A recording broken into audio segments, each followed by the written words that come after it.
What every high school student needs to know when using the internet. My name's Analir Pisani from AZ Solutions.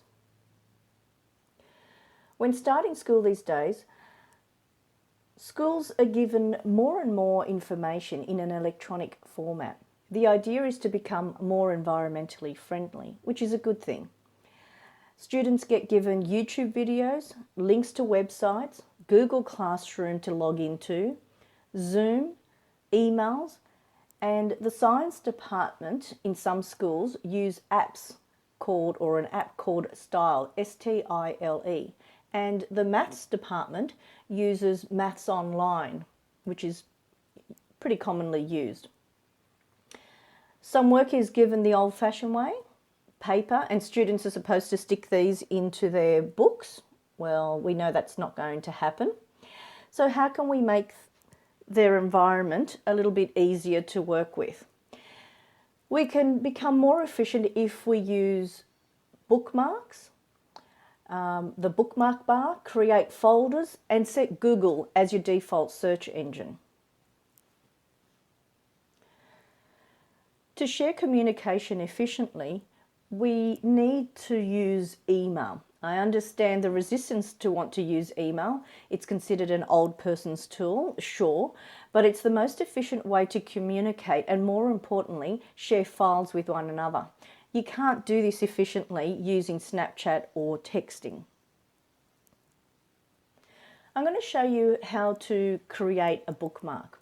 There are several internet browsers, Google Chrome being the most popular and seems to be the best with most businesses. Government websites will prefer Google Chrome. Safari is the preferred web browser for Mac, probably because when you buy a Mac that's already there, that's what you get. Firefox is the next preferred, but there are more. There's Opera and some that I haven't heard of, like Brave and Waterfox. I'll be basing my examples on Google Chrome since that's the most popular one. First, you need to show the bookmark bar. To do this, go to the three dots on the top right-hand corner, select Bookmarks, then Show Bookmarks, or you can do the shortcut key, which is Control-Shift-B. Google and find the website that you use a lot. For example, as students, they tend to use Moodle or logging into their school or maybe their Maths Online. So now that you have your website, ensure the website link is still highlighted in the address bar and drag from the text part to the bookmark bar. You're going to see an I-beam that appears. When the I-beam appears where you would like it to be positioned, then you can let go. It will come up and it'll have this really long, horrible name, so it is best to rename it by simply right mouse clicking on the name, select Edit and rename it. Because you do visit lots of websites, in the bookmark bar there, it's going to be pretty full, so you might want to start to group them into folders. So create folders and then put your website links within those categorized folders. The way I've organised mine is I have financial websites that I visit. So I have a folder on my bookmark bar called Finance. I do a lot of research for marketing, so I have a marketing folder, I have a research folder and a folder for my daughter, so anything to do with her, then that goes in that folder.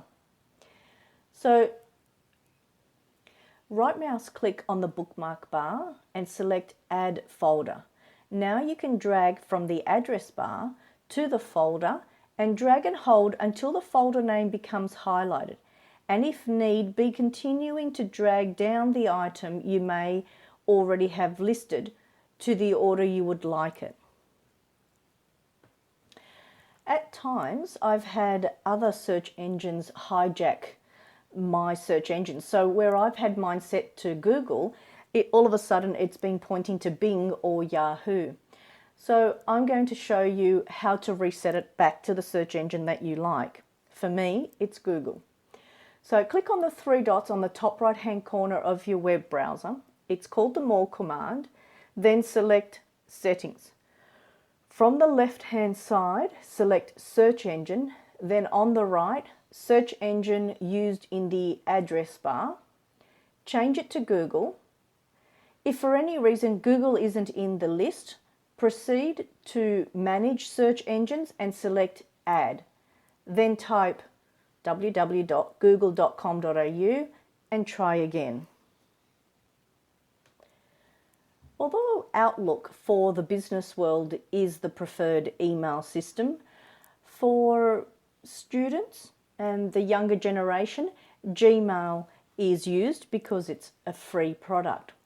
I'm going to take you through 5 features you need to know about using Gmail. They are using the starred feature, marking something as important, creating labels, and marking as read and unread. First, what does starred mean here in Gmail? Starred is a way of flagging messages. Use it as a way of, I'll get to it later. On the left-hand side, you will see the inbox, starred, snoozed, important, and so on.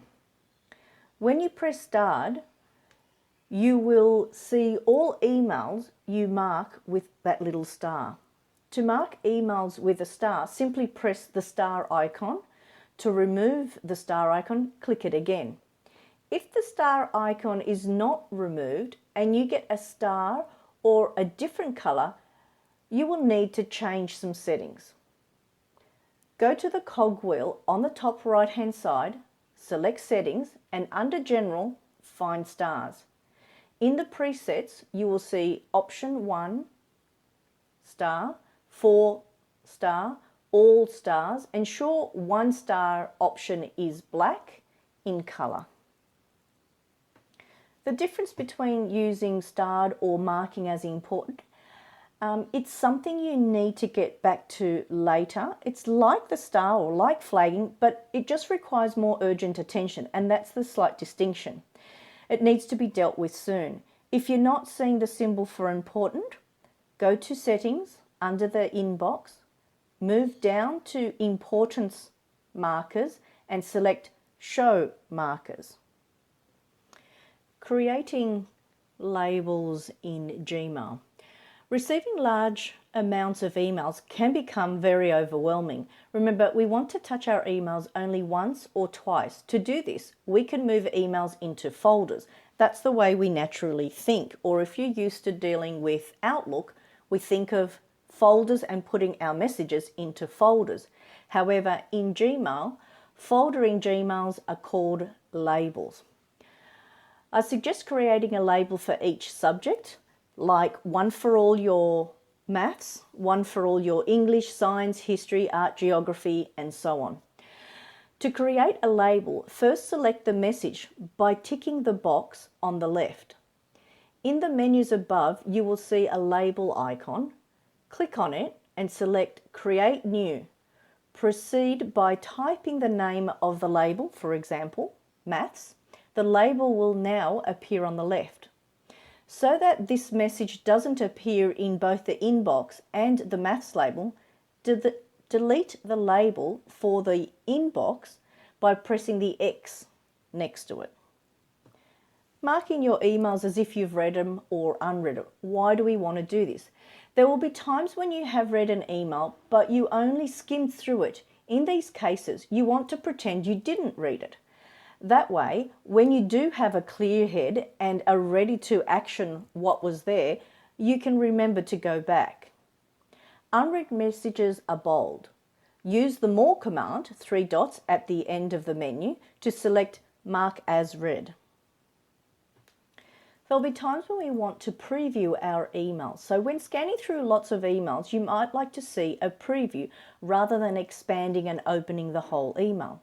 Use the command Toggle Split Pane Mode found on the top right menus and select Horizontal Split. Undoing in Gmail, it is possible, but you do have to be quick. To undo a Gmail, an email that it was sent, or an action that you've sent, You only have a very limited time. So if you move a message and it was a mistake, you have initially 5 seconds to change your mind. I particularly find this frustrating when I've moved a message and don't know where it got moved to. That's why it's best not to drag and drop, but use the move command instead. Now, if like me, sometimes you need more time to make decisions, then change the undo send settings to 10 or 20 seconds. You can do this by going to settings under general, then undo settings, send cancellation period or set cancellation period for 20 seconds.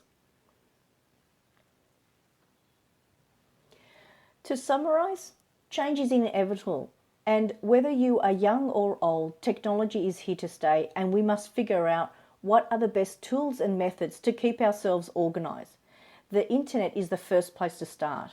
We visit many websites and often like to revisit them, so show your bookmark bar on Google Chrome, then start adding links to the bookmark bar, even go as far as to create folders. When it comes to Gmail, there are 5 features you need to keep in mind. That was the start, mark as important, creating labels, and mark as read and unread. Be sure to subscribe for further podcasts or visit my YouTube channel, Analir Pisani.